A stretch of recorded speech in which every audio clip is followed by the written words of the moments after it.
ਸ਼੍ਰੋਮਣੀ ਅਕਾਲੀ ਦਲ ਅੰਮ੍ਰਿਤਸਰ ਵੱਲੋਂ 28 ਮਾਰਚ ਨੂੰ ਅਟਾਰੀ ਤੇ ਬਾਰਡਰ ਖੋਲ੍ਹੋ ਰੈਲੀ ਦਾ ਐਲਾਨ। ਸਮਾਣਾ ਟਾਵਰ ਮੋਰਚੇ ਦੇ ਸਮਰਥਨ ਵਿੱਚ ਅਕਾਲੀ ਦਲ ਪੁਨਰ ਸੁਰਜੀਤ ਵੱਲੋਂ ਡੀਸੀ ਦਫ਼ਤਰ ਮੂਹਰੇ ਪ੍ਰਦਰਸ਼ਨ। ਬੁੱਢੇ ਦਰਿਆ ਦੀ ਚੌੜਾਈ ਘੱਟ ਕਰਨ ਅਤੇ ਕਿਨਾਰਿਆਂ ਦੀ ਹੋ ਰਹੀ ਮਾਈਨਿੰਗ ਖਿਲਾਫ ਐਨਜੀਟੀ ਨੇ ਅਪਣਾਇਆ ਸਖਤ ਰੁਖ। ਵਾਗੇ ਦੇ ਵਿੱਚ ਆਪਣੀ 28 ਤਰੀਕ ਨੂੰ ਬੜੀ ਵੱਡੀ ਰੈਲੀ ਹੈ ਜੀ, ਜਿਹਦੇ ਵਿੱਚ ਦਲ ਖਾਲਸਾ ਤੇ ਬਾਕੀ ਦੀਆਂ ਜਥੇਬੰਦੀਆਂ ਵੀ ਆ ਰਹੀਆਂ ਹੈ ਤੇ ਕਿਸਾਨ ਜਥੇਬੰਦੀਆਂ ਨੂੰ ਵੀ ਸੱਦਾ ਭੇਜਿਆ ਹੈ, SGPC ਨੂੰ ਵੀ ਭੇਜਿਆ ਹੈ। ਜਿਹੜੇ ਵੀ ਇਹ ਲੋਕ ਪੰਜਾਬ ਦਾ ਭਲਾ ਚਾਹੁੰਦੇ ਹੈ, ਜਿਹੜੇ ਸਾਡੇ ਵਪਾਰੀ ਹੈਗੇ ਹੈ, ਲਾਲੇ ਬਾਣੀਏ, ਉਹ ਵੀ ਰੱਜ ਕੇ ਇੱਥੇ ਆਉਣ, ਕਿਉਂ ਕਰਕੇ ਸਭ ਤੋਂ ਜ਼ਿਆਦਾ ਫਾਇਦਾ ਉਹਨਾਂ ਨੂੰ ਹੋਣਾ ਹੈ, ਕਿਸਾਨਾਂ ਨੂੰ ਹੋਣਾ ਹੈ। ਸ਼੍ਰੋਮਣੀ ਅਕਾਲੀ ਦਲ ਅੰਮ੍ਰਿਤਸਰ ਦੇ ਪ੍ਰਧਾਨ ਸਰਦਾਰ ਸਿਮਰਨਜੀਤ ਸਿੰਘ ਮਾਨ ਵੱਲੋਂ ਅੰਮ੍ਰਿਤਸਰ ਵਿੱਚ ਕੀਤੀ ਗਈ ਪ੍ਰੈਸ ਕਾਨਫਰੰਸ ਦੌਰਾਨ ਉਹਨਾਂ ਕਿਹਾ ਕਿ ਮਾਝਾ ਖੇਤਰ ਨੂੰ ਸਿਰਫ ਸੁਰੱਖਿਆ ਦੇ ਨਜ਼ਰੀਏ ਨਾਲ ਨਹੀਂ ਸਗੋਂ ਦੇਸ਼ ਦੀ ਆਰਥਿਕ ਤਾਕਤ ਵਜੋਂ ਤਿਆਰ ਕਰਨ ਦੀ ਲੋੜ ਹੈ। ਉਹਨਾਂ ਕਿਹਾ ਕਿ ਅੰਮ੍ਰਿਤਸਰ, ਤਰਨਤਾਰਨ ਅਤੇ ਗੁਰਦਾਸਪੁਰ ਵਰਗੇ ਬਾਰਡਰ ਜ਼ਿਲ੍ਹੇ ਲੰਮੇ ਸਮੇਂ ਤੋਂ ਜੰਗਾਂ ਅਤੇ ਤਣਾਅ ਦਾ ਸਾਹਮਣਾ ਕਰਦੇ ਆ ਰਹੇ ਹਨ, ਜਿਸ ਦਾ ਨੁਕਸਾਨ ਸਥਾਨਕ ਲੋਕਾਂ ਨੂੰ ਝੱਲਣਾ ਪਿਆ ਹੈ। ਪਰ ਹੁਣ ਇਹੀ ਭੂਗੋਲ ਇੱਕ ਵੱਡੇ ਮੌਕੇ ਵਿੱਚ ਬਦਲ ਸਕਦਾ ਹੈ ਜੇ ਸਰਕਾਰ ਆਪਣੀ ਨੀਤੀ ਨੂੰ ਸੁਰੱਖਿਆ ਤੋਂ ਆਰਥਿਕ ਵਿਕਾਸ ਵੱਲ ਮੋੜੇ। ਮਾਨ ਨੇ ਟਾਪੀ ਗੈਸ ਪਾਈਪਲਾਈਨ ਪ੍ਰੋਜੈਕਟ ਦਾ ਜ਼ਿਕਰ ਕਰਦਿਆਂ ਕਿਹਾ ਕਿ ਜੇ ਇਸ ਪ੍ਰੋਜੈਕਟ ਦਾ ਲਾਭ ਮਾਝਾ ਖੇਤਰ ਨੂੰ ਮਿਲਦਾ ਹੈ ਤਾਂ ਇੱਥੇ ਉਦਯੋਗਿਕ ਤੌਰ ਤੇ ਵੱਡਾ ਬਦਲਾਅ ਆ ਸਕਦਾ ਹੈ। ਉਹਨਾਂ ਦੇ ਮੁਤਾਬਕ ਜਿੱਥੇ ਪਾਈਪਲਾਈਨ, ਰੇਲਵੇ ਅਤੇ ਲੌਜਿਸਟਿਕ ਨੈਟਵਰਕ ਪਹੁੰਚਦੇ ਹਨ, ਉੱਥੇ ਉਦਯੋਗ ਖੜ੍ਹਦੇ ਹਨ, ਰੋਜ਼ਗਾਰ ਪੈਦਾ ਹੁੰਦਾ ਹੈ ਅਤੇ ਇਲਾਕੇ ਵਿਕਸਿਤ ਹੁੰਦੇ ਹਨ। ਉਹਨਾਂ ਨੇ ਇਹ ਵੀ ਦੱਸਿਆ ਕਿ ਦੇਸ਼ ਵਿੱਚ ਲਗਭਗ 30% ਕੁਦਰਤੀ ਗੈਸ ਖਾਦ ਉਦਯੋਗ ਵਿੱਚ ਵਰਤੀ ਜਾਂਦੀ ਹੈ, ਜਿਸ ਨਾਲ ਖੇਤੀਬਾੜੀ ਨੂੰ ਸਿੱਧਾ ਫਾਇਦਾ ਹੁੰਦਾ ਹੈ, ਜਦਕਿ ਫਾਰਮਾ, ਪੈਟਰੋਕੈਮੀਕਲ ਅਤੇ ਫੂਡ ਪ੍ਰੋਸੈਸਿੰਗ ਵਰਗੇ ਖੇਤਰ ਵੀ ਇਸ ਨਾਲ ਜੁੜੇ ਹੋਏ ਹਨ। ਇਸ ਤਰ੍ਹਾਂ ਗੈਸ ਪਾਈਪਲਾਈਨ ਸਿਰਫ ਊਰਜਾ ਦਾ ਸਰੋਤ ਨਹੀਂ ਸਗੋਂ ਪੂਰੇ ਆਰਥਿਕ ਢਾਂਚੇ ਨੂੰ ਮਜ਼ਬੂਤ ਕਰਨ ਦਾ ਸਾਧਨ ਹੈ।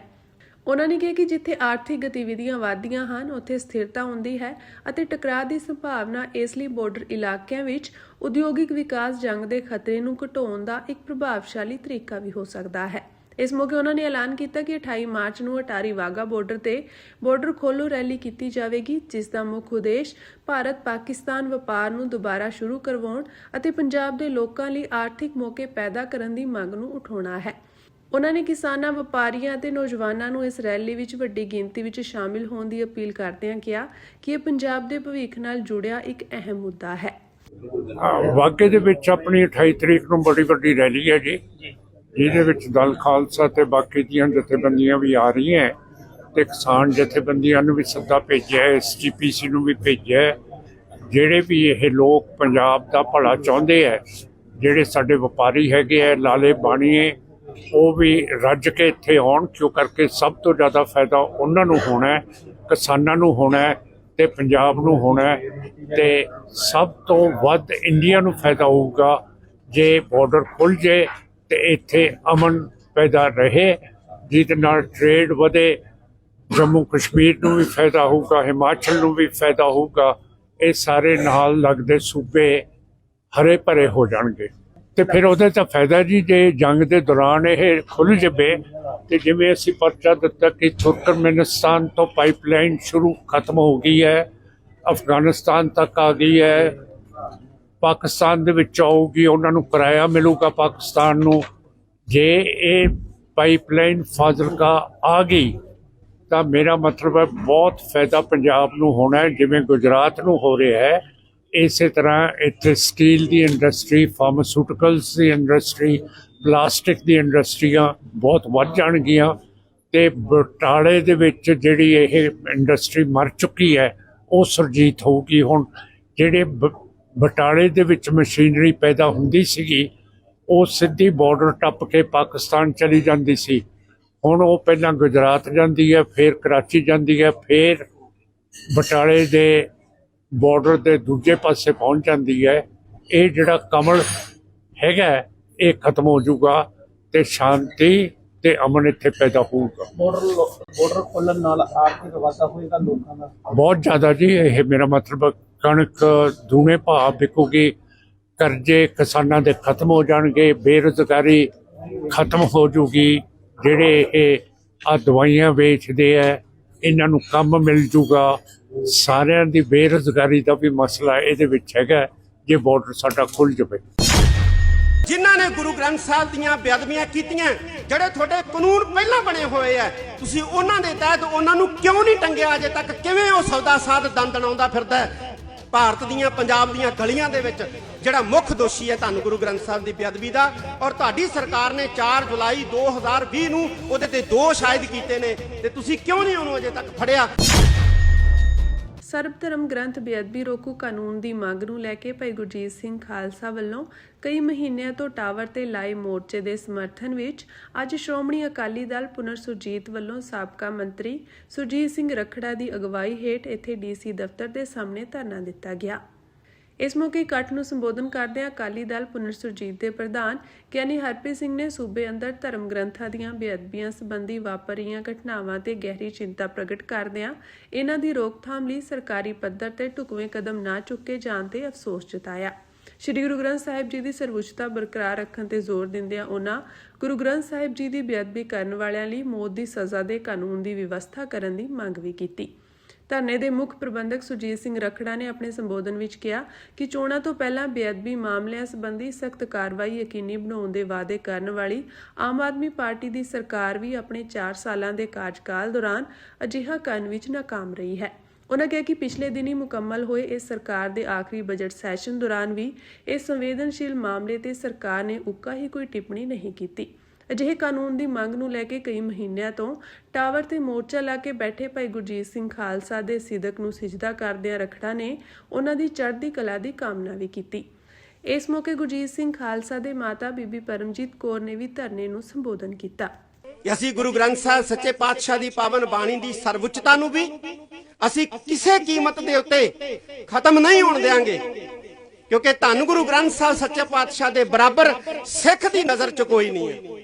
ਸਾਡਾ ਗੁਰੂ ਹੈ ਤੇ ਅਸੀਂ ਗੁਰੂ ਗ੍ਰੰਥ ਸਾਹਿਬ ਸੱਚੇ ਪਾਤਸ਼ਾਹ ਦੀ ਪਾਵਨ ਬਾਣੀ ਦੀ ਬੇਅਦਬੀ ਨੂੰ ਵੀ ਜਿਹੜਾ ਹੈ ਉਹ ਬਰਦਾਸ਼ਤ ਨਹੀਂ ਕਰਾਂਗੇ। ਮੈਂ ਪੰਜਾਬ ਸਰਕਾਰ ਦਾ ਜਿਹੜਾ ਡਰਾਫਟ ਹੈ ਨਾ ਇਹਨਾਂ ਨੇ ਬਣਾਇਆ, ਮੈਂ ਵੀ ਦੇਖਿਆ ਉਹ, ਤੇ ਮੈਂ ਦੇਖ ਕੇ 2-3 ਵੱਡੇ ਇਤਰਾਜ਼ ਉਹਦੇ ਤੇ ਜਤਾਏ ਸੀ ਕਿ ਸਾਨੂੰ ਦੱਸੋ ਧੰਨ ਗੁਰੂ ਗ੍ਰੰਥ ਸਾਹਿਬ ਸੱਚੇ ਪਾਤਸ਼ਾਹ ਦੀ ਪਾਵਨ ਬੇਅਦਬੀ ਦੀ ਸਜ਼ਾ ਅਸੀਂ ਉਮਰ ਕੈਦ ਜਾਂ ਮੌਤ ਮੰਗਦੇ ਆ, ਤੇ ਜਾਦੂ ਟੂਣੇ ਵਾਲੀ ਕਿਤਾਬ ਜਿਹੜੀ ਆ ਉਹ ਗੁਰੂ ਗ੍ਰੰਥ ਸਾਹਿਬ ਦੇ ਬਰਾਬਰ ਕਿਵੇਂ ਹੋ ਗਈ? ਤੁਸੀਂ ਤਾਂ ਲਿਖਤਾ, ਇਹ ਬਰਾਬਰ ਕਿਵੇਂ ਹੋ ਗਈ? ਸਾਨੂੰ ਦੱਸੋ।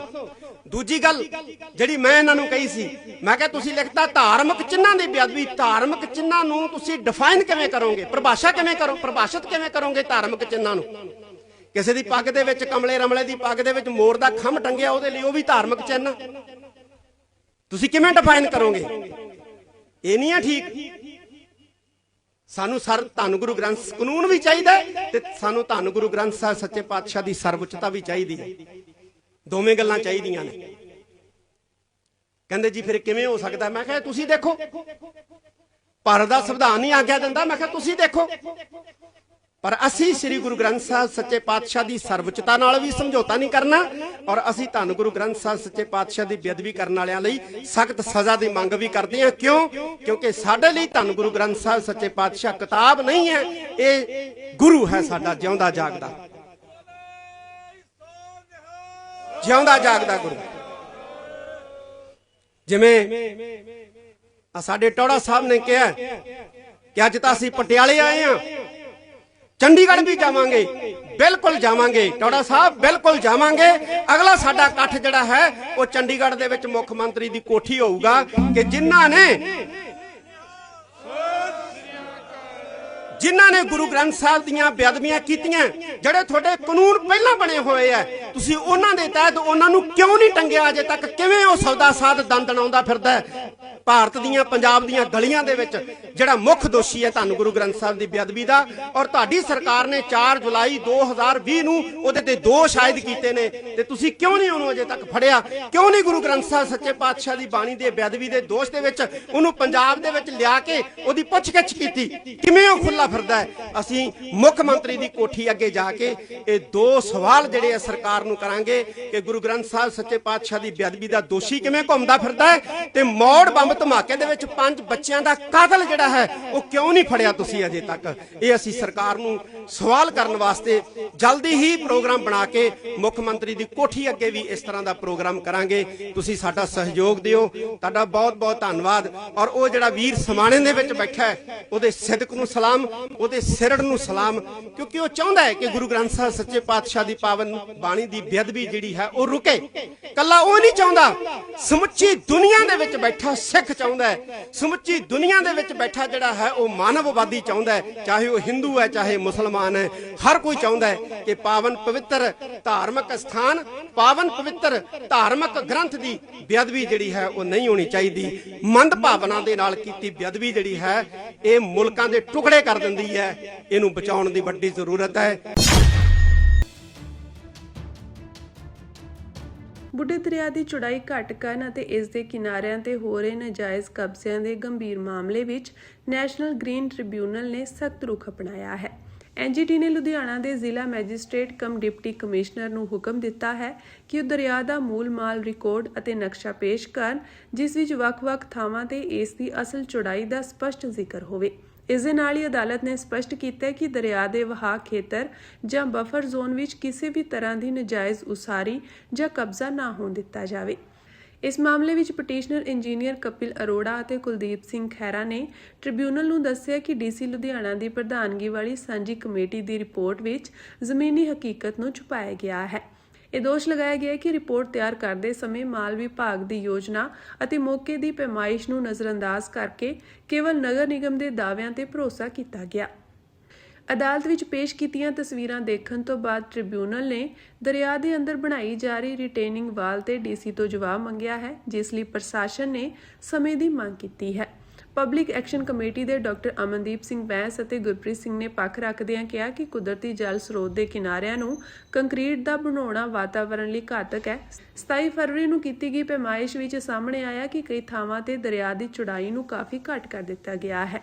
ਇੰਜੀਨੀਅਰ ਜਸਕੀਰਤ ਸਿੰਘ ਅਤੇ ਮੋਹਿਤ ਸੱਗਰ ਨੇ ਦੱਸਿਆ ਕਿ ਸ਼ਿਵਪੁਰੀ ਪੁਲ ਵਰਗੀਆਂ ਪ੍ਰਮੁੱਖ ਥਾਵਾਂ ਤੇ ਧਾਰਮਿਕ ਅਤੇ ਵਪਾਰਕ ਕਬਜ਼ਿਆਂ ਦੇ ਨਾਲ-ਨਾਲ ਸੜਕਾਂ ਦੀ ਉਸਾਰੀ ਧੜੱਲੇ ਨਾਲ ਜਾਰੀ ਹੈ।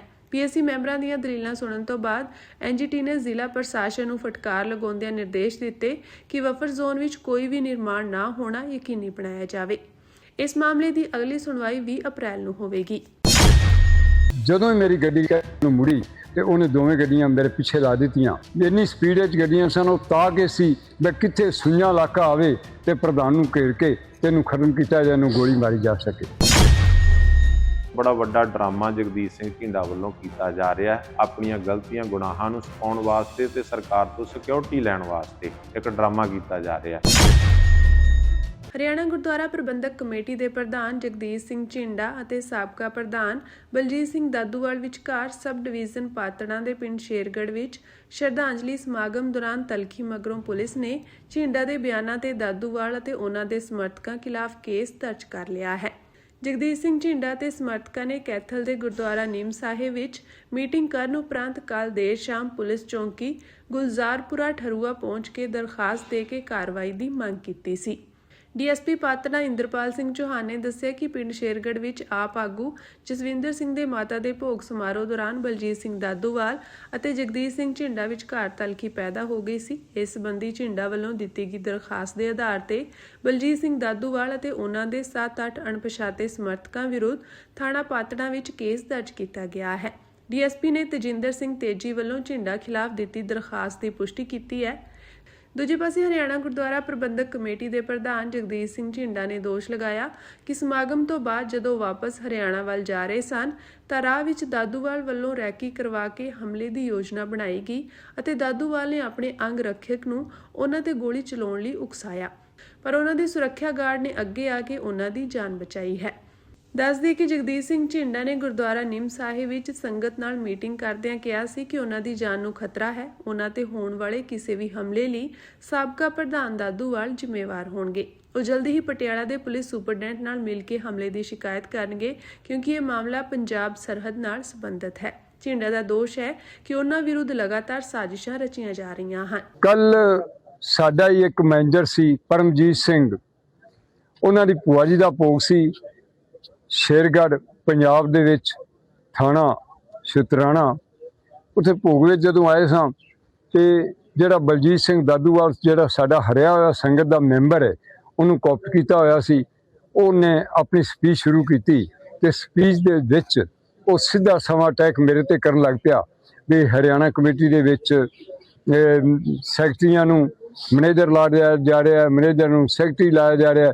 ਸਿੱਧਾ ਟਾਊਟ ਉਹਨੇ ਸੰਗਤ ਵਿੱਚ ਕੱਸਣੇ ਸ਼ੁਰੂ ਕੀਤੇ ਤੇ ਮੇਰੇ ਉੱਤੇ ਉਹਨੇ ਸ਼ਬਦੀ ਹਮਲਾ ਕਰਨਾ ਸ਼ੁਰੂ ਕਰਤਾ। ਮੈਂ ਉੱਠ ਕੇ ਸਕੱਤਰ ਨੂੰ ਕਿਹਾ ਵੀ ਇਹਨੂੰ ਡੱਕੋ, ਇਹ ਮੇਰੀ ਇਸ ਪੰਜਾਬ ਦੇ ਵਿੱਚ ਆਣ ਕੇ ਹਰਿਆਣਾ ਕਮੇਟੀ ਦੀ ਬਦਨਾਮੀ ਕਰ ਰਿਹਾ ਹੈ ਤੇ ਮੇਰੇ ਤੇ ਸਿੱਧਾ ਅਟੈਕ ਕਰ ਰਿਹਾ ਹੈ, ਤੁਸੀਂ ਇਹਨੂੰ ਬੰਦ ਕਰੋ। ਪਰ ਸਕੱਤਰ ਉਹਨੂੰ ਰੋਕਿਆ ਨਹੀਂ ਤੇ ਮੈਂ ਉੱਠ ਕੇ ਜਾਣ ਲੱਗਾ, ਪਰ ਸੰਗਤ ਨੇ ਮੈਨੂੰ ਫਿਰ ਬਿਠਾ ਲਿਆ। ਜਦੋਂ ਮੈਨੂੰ ਦੁਬਾਰਾ ਸੰਗਤ ਨੇ ਕਿਹਾ ਵੀ ਬੋਲੋ, ਮੈਂ ਕਿਹਾ ਜੀ ਹੁਣ ਵਿਵਾਦ ਵਧੇਗਾ, ਗੁਰੂ ਗ੍ਰੰਥ ਸਾਹਿਬ ਮਹਾਰਾਜ ਦੀ ਹਜ਼ੂਰੀ ਹੈ, ਮੈਂ ਇਹਦੇ ਵਿਰੁੱਧ ਬੋਲਾਂਗਾ ਤੇ ਇੱਥੇ ਵਿਵਾਦ ਵੱਧ ਨਾ ਜਾਏ।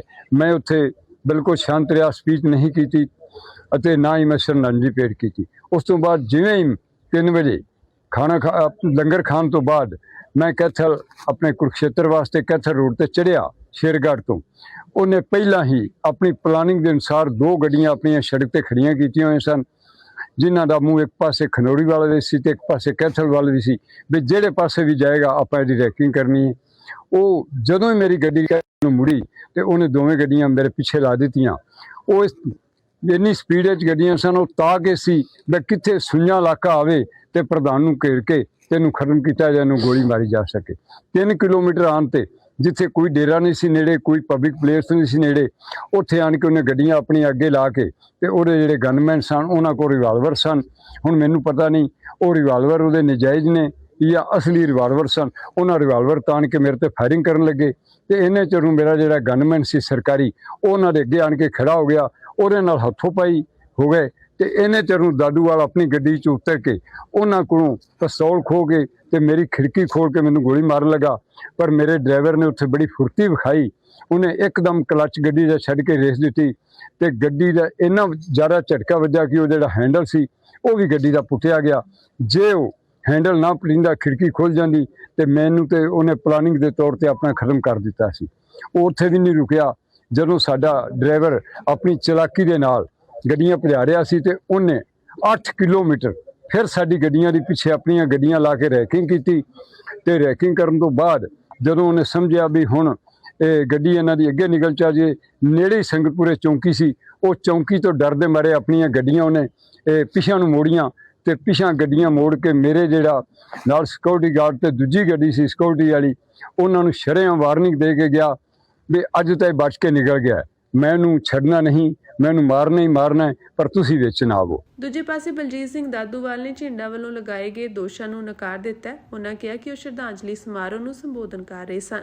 ਨਾਲੇ ਜਿੱਥੇ ਜਗਦੀਸ਼ ਸਿੰਘ ਝੀਂਡਾ ਨੇ ਬੋਲਣਾ ਸੀ ਉੱਥੇ ਤਾਂ ਬੋਲਿਆ ਨਹੀਂ। ਜਦੋਂ ਠਾਕੁਰ ਦਲੀਪ ਸਿੰਘ ਗੁਰੂ ਗ੍ਰੰਥ ਸਾਹਿਬ ਦੀ ਗੁਰਤਾ ਗੱਦੀ ਨੂੰ ਚੈਲੰਜ ਕਰ ਰਿਹਾ ਸੀ 8 ਮਾਰਚ ਜੀਵਨ ਨਗਰ ਵਾਲੇ ਪ੍ਰੋਗਰਾਮ 'ਚ, ਤਾਂ ਉੱਥੇ ਤੇ ਝੀਂਡਾ ਸਿਰ ਲਟਕਾ ਕੇ ਬੈਠਾ ਰਿਹਾ, ਮੂੰਹ 'ਚ ਦਹੀਂ ਜੰਮ ਗਿਆ, ਘੁੰਗਣੀਆਂ ਪਈਆਂ ਸੀ ਮੂੰਹ ਦੇ ਵਿੱਚ, ਉੱਥੇ ਤਾਂ ਬੋਲਿਆ ਨਹੀਂ। ਜਿੱਥੇ ਗੁਰੂ ਗ੍ਰੰਥ ਸਾਹਿਬ ਦੀ ਗੁਰਤਾ ਨੂੰ ਚੈਲੰਜ ਕੀਤਾ ਜਾ ਰਿਹਾ ਸੀਗਾ, ਅਸੀਂ ਸਾਰੇ ਸਿੱਖ ਗੁਰੂ ਗ੍ਰੰਥ ਸਾਹਿਬ ਨੂੰ ਗੁਰੂ ਮੰਨਦੇ ਆ, ਗੈਰ ਸਿੱਖ ਵੀ ਸ਼ਰਧਾ ਕਰਦੇ ਆ, ਉੱਥੇ ਤਾਂ ਝੀਂਡਾ ਬੋਲਿਆ ਨਹੀਂ। ਉੱਥੇ ਤਾਂ ਇਹਦੀ ਅਣਖ ਤੇ ਗੈਰਤ ਜਾਗੀ ਨਹੀਂ, ਉੱਥੇ ਤਾਂ ਸਿੱਖੀ ਜਾਗੀ ਨਹੀਂ। ਤੇ ਇੱਥੇ ਬਿਨਾਂ ਮਤਲਬ ਤੋਂ ਬੇਵਜ੍ਹਾ ਹੀ ਇਹਨੇ ਬੋਲਣਾ ਸ਼ੁਰੂ ਕਰਤਾ। ਸਾਰੇ ਹੈਰਾਨ ਸੀ ਕਿ ਆਖਰ ਕੀ ਝੀਂਡਾ ਨੂੰ ਭਰਿੰਡਾਂ ਲੜ ਗਈਆਂ ਕਿ ਇਸ ਤਰ੍ਹਾਂ ਰੌਲਾ ਪਾਉਣ ਲੱਗ ਗਿਆ। ਚਲੋ ਸੰਗਤ ਨੇ ਇਸ ਨੂੰ ਬਿਠਾਇਆ। ਜਿਸ ਵੇਲੇ ਮੈਂ ਸ਼ਰਧਾਂਜਲੀ ਜਿਹੜੀ ਸੀਗੀ ਉਹ ਦੇ ਕੇ 11 ਮਿੰਟ 4 ਸਕਿੰਟ ਮੈਂ ਉੱਥੇ ਜਿਹੜੀ ਆ ਉਹ ਬੇਨਤੀਆਂ ਕੀਤੀਆਂ। ਉਸ ਤੋਂ ਬਾਅਦ ਮੈਂ ਵੀ ਬੈਠ ਗਿਆ।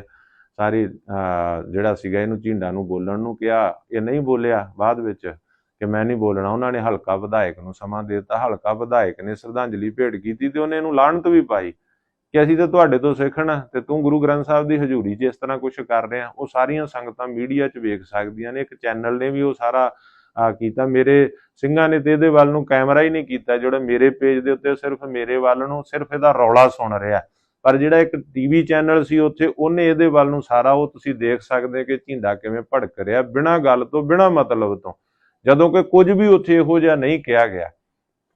ਜੋ ਕਿਹਾ ਮੈਂ ਉਹ ਤੁਸੀਂ ਸੁਣ ਸਕਦੇ ਆ। ਇੱਕ ਵੀ ਸ਼ਬਦ ਇਤਰਾਜ਼ਯੋਗ ਨਹੀਂ ਆ ਉਹਦੇ ਵਿੱਚ।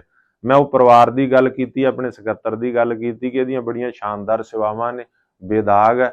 ਕਿਤੇ ਵੈਸੇ ਇਹਨੂੰ ਤਕਲੀਫ ਝੱਲਣੀ ਪਈ ਹੋਵੇ ਜਦੋਂ ਪ੍ਰਬੰਧ ਬਦਲਦੇ ਆ, ਜਿਵੇਂ ਸਰਕਾਰਾਂ ਬਦਲਦੀਆਂ, ਪ੍ਰਸ਼ਾਸਨਕ ਫੇਰ ਬਦਲ ਹੁੰਦਾ, ਤਾਂ ਬਾਕੀ ਇਹਦੀ ਸੇਵਾ ਜਿਹੜੀ ਆ ਉਹ ਬੜੀ ਵਧੀਆ। ਪਤਾ ਨਹੀਂ ਉਹਨੂੰ ਇਹ ਬਰਦਾਸ਼ਤ ਨਹੀਂ ਹੋਇਆ ਜਾਂ ਇਹ ਬਰਦਾਸ਼ਤ ਨਹੀਂ ਕਿ ਮੇਰਾ ਨਾਂ ਨਹੀਂ ਲਿਆ ਗਿਆ ਇੱਥੇ ਤੇ ਮੇਰੀ ਜਿਹੜੀ ਆ ਬੜੀ ਬੇਇੱਜ਼ਤੀ ਹੋਈ ਆ, ਉਹਨੇ ਰੌਲਾ ਪਾਉਣਾ ਸ਼ੁਰੂ ਕਰਤਾ। अब जो डील हुई है, ये डील पिछले 3 कानूनों से भी कहीं खतरनाक है भारत देश के लिए, किसानों के लिए भी, पूरे देश के लिए। ਭਾਰਤ ਅਮਰੀਕਾ ਵਪਾਰਕ ਸਮਝੌਤੇ ਦੇ ਵਿਰੁੱਧ ਹਰਿਆਣਾ ਦੀਆਂ ਕਿਸਾਨ ਜਥੇਬੰਦੀਆਂ ਨੇ ਕੁਰੂਕਸ਼ੇਤਰ ਦੇ ਪਿਪਲੀ ਵਿਖੇ 23 ਮਾਰਚ ਨੂੰ ਕਿਸਾਨ ਮਜ਼ਦੂਰ ਜਨ ਕ੍ਰਾਂਤੀ ਰੈਲੀ ਦਾ ਐਲਾਨ ਕੀਤਾ ਹੈ। ਅੱਜ ਚੰਡੀਗੜ੍ਹ ਸਥਿਤ ਪ੍ਰੈਸ ਕਲੱਬ ਵਿਖੇ ਪੱਤਰਕਾਰਾਂ ਨੂੰ ਸੰਬੋਧਨ ਕਰਦਿਆਂ ਕਿਸਾਨ ਆਗੂ ਗੁਰਨਾਮ ਸਿੰਘ ਚੜੂਨੀ ਨੇ ਕਿਹਾ ਕਿ ਭਾਰਤ ਅਮਰੀਕਾ ਵਪਾਰਕ ਸਮਝੌਤਾ 3 ਖੇਤੀਬਾੜੀ ਕਾਨੂੰਨਾਂ ਨਾਲੋਂ ਵੀ ਵੱਧ ਖਤਰਨਾਕ ਹੋ ਸਕਦਾ ਹੈ। ਇੱਕ ਵਾਰੀ ਅਮਰੀਕਾ ਨਾਲ ਵਪਾਰ ਸਮਝੌਤਾ ਹੋ ਜਾਣ ਤੋਂ ਬਾਅਦ ਇਸ ਨੂੰ ਬਦਲਣਾ ਮੁਸ਼ਕਿਲ ਹੈ। ਗੁਰਨਾਮ ਸਿੰਘ ਚੜੂਨੀ ਨੇ ਕਿਹਾ ਕਿ ਛੋਟੇ ਕਿਸਾਨ ਵੱਡੇ ਅਮਰੀਕੀ ਕਿਸਾਨਾਂ ਨਾਲ ਮੁਕਾਬਲਾ ਨਹੀਂ ਕਰ ਸਕਣਗੇ, ਜਿਸ ਨਾਲ ਦੇਸ਼ ਦੀ ਖੇਤੀਬਾੜੀ ਨੂੰ ਗੰਭੀਰ ਖਤਰਾ ਹੋ ਸਕਦਾ ਹੈ। ਉਨ੍ਹਾਂ ਕਿਹਾ ਕਿ ਵਪਾਰ ਸਮਝੌਤੇ ਦਾ ਨਾ ਸਿਰਫ ਖੇਤੀਬਾੜੀ ਤੇ ਸਗੋਂ ਦੇਸ਼ ਦੀ ਸਮੁੱਚੀ ਆਰਥਿਕਤਾ ਤੇ ਵੀ ਡੂੰਘਾ ਪ੍ਰਭਾਵ ਪਵੇਗਾ। ਡੈਰੀ ਸੈਕਟਰ, ਖੁਰਾਕ ਸੁਰੱਖਿਆ, MSP ਨੀਤੀ ਅਤੇ ਸਰਕਾਰੀ ਖਰੀਦ ਪ੍ਰਣਾਲੀਆਂ ਵਰਗੀਆਂ ਨੀਤੀਆਂ ਤੇ ਅੰਤਰਰਾਸ਼ਟਰੀ ਦਬਾਅ ਪਾਇਆ ਜਾ ਸਕਦਾ ਹੈ। ਇਸ ਤੋਂ ਇਲਾਵਾ ਬਹੁਰਾਸ਼ਟਰੀ ਕੰਪਨੀਆਂ ਖੇਤੀਬਾੜੀ ਅਤੇ ਕਿਸਾਨਾਂ ਤੇ ਵਧੇਰੇ ਕੰਟਰੋਲ ਹਾਸਲ ਕਰ ਸਕਦੀਆਂ ਹਨ, ਜਿਸ ਨਾਲ ਉਹਨਾਂ ਦੀ ਹਾਲਤ ਹੋਰ ਵੀ ਵਿਗੜ ਸਕਦੀ ਹੈ। ਭਾਰਤੀ ਕਿਸਾਨ ਯੂਨੀਅਨ ਚੜੂਨੀ ਅਤੇ ਸਮਾਜਿਕ ਕਾਰਕੁਨਾਂ ਨੇ ਭਾਰਤ ਦੇ ਲੋਕਾਂ ਨੂੰ ਇਸ ਸਮਝੌਤੇ ਵਿਰੁੱਧ ਜਨਤਕ ਜਾਗਰੂਕਤਾ ਪੈਦਾ ਕਰਨ ਅਤੇ ਇਸ ਨੂੰ ਰੱਦ ਕਰਨ ਲਈ ਲੜਨ ਦੀ ਅਪੀਲ ਵੀ ਕੀਤੀ। ਉਨ੍ਹਾਂ ਕਿਹਾ ਕਿ ਅਮਰੀਕੀ ਵਪਾਰ ਸਮਝੌਤਾ ਤੁਰੰਤ ਰੱਦ ਕਰਨ, ਸਿੱਖਿਆ ਅਤੇ ਡਾਕਟਰੀ ਸੇਵਾਵਾਂ ਨੂੰ ਮੁਫਤ ਕਰਨ, MSP ਅਤੇ ਕਰਜ਼ਾ ਮੁਆਫੀ ਦੀ ਕਾਨੂੰਨੀ ਗਰੰਟੀ, ਨਵਾਂ ਬੀਜ ਬਿੱਲ ਅਤੇ ਬਿਜਲੀ ਸੋਧ ਬਿੱਲ ਰੱਦ ਕਰਵਾਉਣਾ, ਝੋਨਾ ਘੁਟਾਲੇ ਤੇ ਕਾਰਵਾਈ, ਰਾਜਸਥਾਨ ਦੀ ਤਰਜ਼ ਤੇ ਕਣਕ ਤੇ ਬੋਨਸ ਦਿੱਤੇ ਜਾਣਾ ਆਦਿ ਸਾਡੀਆਂ ਮੁੱਖ ਮੰਗਾਂ ਹਨ। ਭਾਰਤੀ ਕਿਸਾਨ ਯੂਨੀਅਨ ਚੜੂਨੀ ਦਾ ਕਹਿਣਾ ਹੈ ਕਿ ਜੇਕਰ ਸਰਕਾਰ ਇਹਨਾਂ ਮੰਗਾਂ ਨੂੰ ਗੰਭੀਰਤਾ ਨਾਲ ਨਹੀਂ ਲੈਂਦੀ ਹੈ ਤਾਂ ਦੇਸ਼ ਭਰ ਵਿੱਚ ਅੰਦੋਲਨ ਅਤੇ ਵਿਰੋਧ ਪ੍ਰਦਰਸ਼ਨ ਤੇਜ਼ ਹੋ ਸਕਦੇ ਹਨ। ਗੁਰਨਾਮ ਸਿੰਘ ਚੜੂਨੀ ਨੇ ਕਿਹਾ ਕਿ ਭਾਰਤੀ ਕਿਸਾਨਾਂ ਅਤੇ ਆਮ ਜਨਤਾ ਦੇ ਅਧਿਕਾਰਾਂ ਦੀ ਰੱਖਿਆ ਕਰਨਾ ਸਰਕਾਰ ਦੀ ਜ਼ਿੰਮੇਵਾਰੀ ਹੈ ਅਤੇ ਇਸ ਦਿਸ਼ਾ ਵਿੱਚ ਠੋਸ ਕਦਮ ਚੁੱਕੇ ਜਾਣੇ ਚਾਹੀਦੇ ਹਨ। ਜੇਕਰ ਸਰਕਾਰ ਇਸ ਮਾਮਲੇ ਵਿੱਚ ਕੋਈ ਕਾਰਵਾਈ ਨਹੀਂ ਕਰਦੀ ਹੈ ਤਾਂ ਇਹ ਇੱਕ ਲੋਕ ਇਨਕਲਾਬ ਦਾ ਰੂਪ ਲੈ ਸਕਦੀ ਹੈ, ਜੋ ਭਾਰਤੀ ਲੋਕਾਂ ਦੀ ਆਵਾਜ਼ ਨੂੰ ਬੁਲੰਦ ਕਰਦੀ ਹੈ। ਇਸ ਮੁੱਦੇ ਤੇ ਜਲਦੀ ਹੀ ਨਵੀਆਂ ਪਹਿਲ ਕਦਮੀਆਂ ਦੀ ਲੋੜ ਹੈ ਤਾਂ ਜੋ ਕਿਸਾਨਾਂ ਅਤੇ ਆਮ ਲੋਕਾਂ ਨੂੰ ਉਹਨਾਂ ਦੇ ਹੱਕ ਮਿਲ ਸਕਣ ਅਤੇ ਦੇਸ਼ ਦੀ ਆਰਥਿਕਤਾ ਨੂੰ ਸੁਰੱਖਿਅਤ ਰੱਖਿਆ ਜਾ ਸਕੇ। ਗੁਰਨਾਮ ਸਿੰਘ ਚੜੂਨੀ ਨੇ ਸਰਕਾਰ ਨੂੰ ਚੇਤਾਵਨੀ ਦਿੰਦਿਆਂ ਆਖਿਆ ਕਿ ਜੇਕਰ ਸਰਕਾਰ ਇਹਨਾਂ ਮੰਗਾਂ ਨੂੰ ਸਵੀਕਾਰ ਨਹੀਂ ਕਰਦੀ ਹੈ ਤਾਂ 23 ਮਾਰਚ ਨੂੰ ਅਨਾਜ ਮੰਡੀ ਪਿਪਲੀ ਕੁਰੂਕਸ਼ੇਤਰ ਵਿਖੇ ਹੋਣ ਵਾਲੀ ਕਿਸਾਨ ਮਜ਼ਦੂਰ ਜਨ ਕ੍ਰਾਂਤੀ ਰੈਲੀ ਵਿੱਚ ਸਖਤ ਫੈਸਲੇ ਲਏ ਜਾਣਗੇ। जैसे वो धमका रहे हैं कि आपको घूस से भेज देंगे, ये गुलामी का पहला सीढ़ी, और उन्होंने धमकी दी है कि आपको हमारा जो अनाज है खुला आपने खरीदना पड़ेगा। तो बाकी कई मुद्दे हैं जिन पे आंदोलन कर रहे हैं, लेकिन जो डील हुई है, ये डील पिछले 3 कानूनों से भी कहीं खतरनाक है भारत देश के लिए, किसानों के लिए भी, पूरे देश के लिए। तो इसमें अगर वहां से खुला अनाज भारत में आता है तो उन भारत के किसान को कंपटीशन करना पड़ गया अमेरिका के किसान से, जो असंभव है, क्योंकि अमेरिका में कई हजार एकड़ के प्लॉट हैं और भारत में 2-4 एकड़ वाले किसान हैं। वहाँ की सब्सिडी 60 लाख रुपए प्रति किसान से लेकर 2 करोड़ रुपए प्रति किसान तक की है, और भारत में तो सब्सिडी कुछ भी नहीं। भारत की खेती महंगी है क्योंकि इस पे सरकार खर्चा नहीं कर रही। पहली पंचवर्षीय योजना में जो है वो 14% बजट खेती पे था, अब 2% से भी नीचे खेती पे आ गया। तो खेती, भारत की खेती महंगी है, अमेरिका की खेती जो है वो सस्ती है, बना पैसे भी सस्ती, कम खर्च में खेती होती है। और एक दूरी ये होती है कि अगर भारत को जितना मान लिया 1 लाख टन अनाज की जरूरत है, भारत में 90 लाख टन पैदा हुआ तो 10 लाख टन भारत से मंगाना पड़ेगा। तो लेकिन अमेरिका कहता है कि नहीं, आप कितने मंगाए कितने ना मंगाए, जितना मेरी मर्जी होगी मैं भेजूंगा। और वहां तो अनाज यहाँ पे सस्ता आएगा तो भारत का किसान खेती कर नहीं पाएगा और भारत के किसान को तबाही यहाँ पे होगी। तो ये जो सबसे बड़ा मैटर है वो आज जिसकी डील तो तय हो गई है, लेकिन उस पर साइन होने बाकी है। तो वो डील जो हुई है वो एक तरह से ऐसा है जैसे जमीन का बयाना तो हो गया, सौदा तो तय हो गया, लेकिन उसकी रजिस्ट्री होने बाकी है, केवल इतना होने बाकी बचा है। और अगर उस पर दस्तखत हो गए तो भारत का किसान जो है वो तबाह होगा। इसमें चाहे डेयरी वाले हैं, चाहे खेती वाले हैं, और वो सारे के सारे इसमें